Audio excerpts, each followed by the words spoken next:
Hi guys! So update ko kayo dito sa aking ginagawang swimming pool.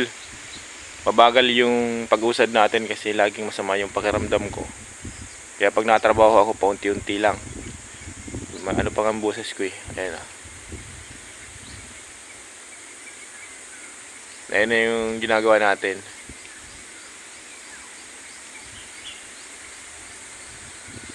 $20.25 ang sukat niyan.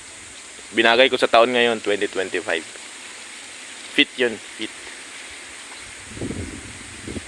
Yan o. Yan yung mababaw na part para hindi naman puro malalim. Hindi naman to kalaliman, nasa mga 4.5 feet lang to.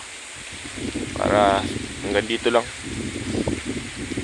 Kasi magpo-flooring pa eh. So maglalatag na tayo ng bato and then bakal para sa flooring.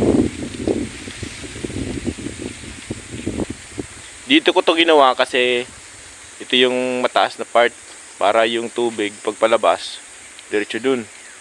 Mababa kasi dun yung palabasan ng tubig.